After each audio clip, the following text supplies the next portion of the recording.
My name is John Norman. I am the interior design project leader for the brand new Acura NSX. I've been a designer at Honda R&D in Torrance for the last 18 years. It's been a wonderful and exciting career. I started drawing cars when I was in the 6th grade. I had been drawing before then, but it started when I sat in homeroom. I sat next to this kid and he drew cars. And I thought that was the coolest thing I had ever seen. So I tried to draw cars like him.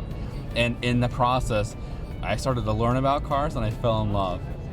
And I didn't even know car design was a job. I was just drawing cars. And I started drawing my own cars because I thought that was more interesting than drawing the old cars. And then eventually I found out through Automobile magazine that there was actually such a thing as car design. You could go to a school and learn to be a car designer. That was I think that was my sophomore year in high school, and I decided I got this magazine that had all the pictures of the car models and the car sketches, and it was just phenomenal. It was the coolest thing I'd ever seen in my life. And I decided then that was what I wanted to do. I wanted to be a car designer, and I was going to go to the school called the College for Creative Studies in Detroit. And like all my teachers thought I was crazy. My mom didn't know what to think about it at the time. But I had made up my mind that was what I wanted to do. And I remember at the time, even though that was my dream, being a little bit nervous. Like I remember lying in bed at night thinking, am I going to be good enough? Is this something that I can actually do? What happens if I go to school and I'm bad? Thankfully, none of that happened, and my worries didn't mean anything. Because then I applied to CCS, I got in, and after 5 years of extremely hard work, I graduated with a Bachelor of Fine Arts and had this wonderful portfolio in car design, and I got offered a job by Honda in California, and that's where my journey as a professional car designer started. Now, years later, I've been able to focus on the Acura product for probably about the last 12 years. I designed the last 2 Acura MDX interiors, which was awesome. I get to do more of an SUV, sports family sort of vehicle. But then they announced internally within the company maybe about 4 years ago that they were going to redo the Acura NSX.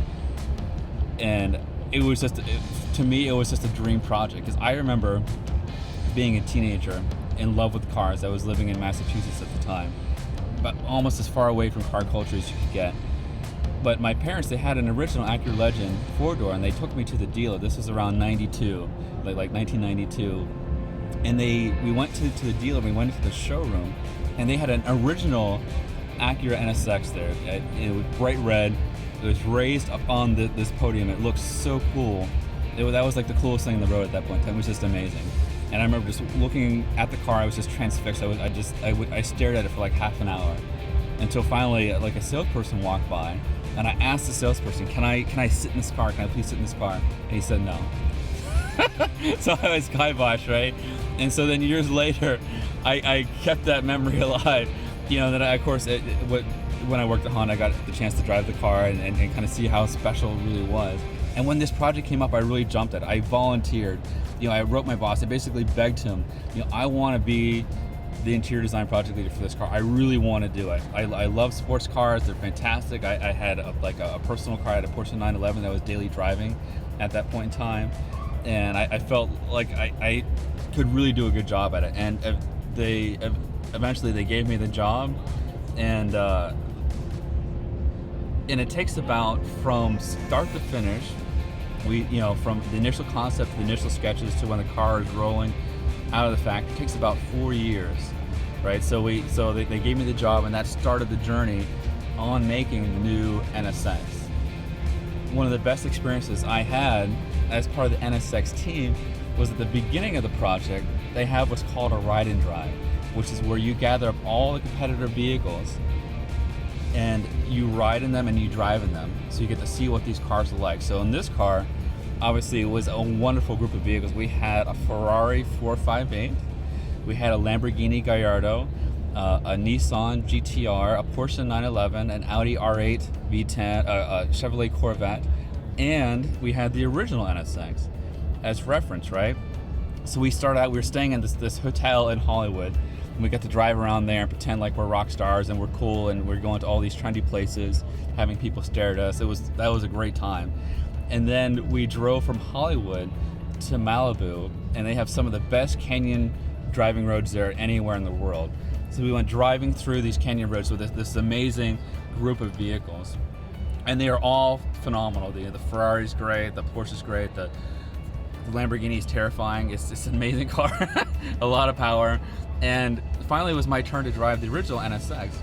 And now I had heard so much about it growing up, and what the original engineers were trying to do and the designers, what they were kind of car they were trying to make. And they talked a lot about the packaging, in particular the visibility, and trying to create this seamless connection between man and machine. And it seemed a lot like hype, and you didn't know what to believe. But I drove the car, and I actually had that moment. I had this almost like this transcendent moment driving the original NSX, where I was going along this road, and all of a sudden it felt like the car just disappeared. It became almost like the invisible car, like you're flying over the road, and the only thing that was left was your thought and your intention and how you wanted to move along the road.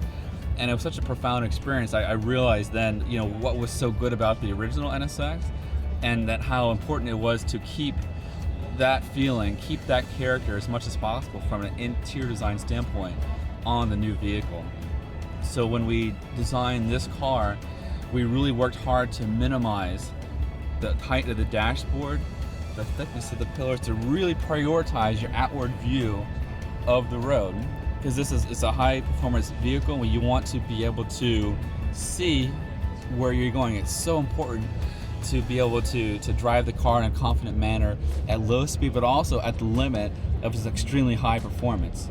So we wanted to ensure that functionality and try as much as you can from an interior standpoint to create that seamless connection between man and machine. So we have these beautiful shapes on the dashboard, but they also kind of recede away. Like when you drive, they don't really call that much attention to themselves. We spent years on the steering wheel to create just the right shape. As you can see here, it's very contoured, in particular right here, and creates this perfect place to put your hands, in particular, give your fingers somewhere to go, right, and grip. And the paddle shifters are right here. It's very easy to operate. And we have a speed-sensitive steering, so your hand over hand is limited. You're basically driving like this. So we really prioritize these areas, flatten out the top, flatten out the bottom, to create this really unique grip. A beautiful meter here. This LCD multifunction that changes its graphics depending on what IDS setting you're in, which is controlled by this big knob right here. You can go into EV mode. We have a full EV mode where there's no engine sound. And then you can go into Sport Plus, or Track mode when you're really aggressive, you really want to drive fast. And that's all controlled by this centrally mounted knob here. And the rest of the interior is very attractive but simple. It's a sports car. So we made this high tunnel here, which actually houses part of the PC processors that help transfer the power, because we have 3 electric motors in this vehicle in addition to the twin turbo V6, and a lot of that is routed through here. And actually it gets so hot that they had to put cooling ducts in here to keep the electronics cool so they could operate well. But we use that to create this beautiful console that has these strong pads here, but also on the door. So a lot of times when you drive at high speed, you have a natural tendency to want to brace your leg against the console here and against the door. So we wanted to make sure that you could do that, operate that vehicle, and have it be very comfortable and very safe.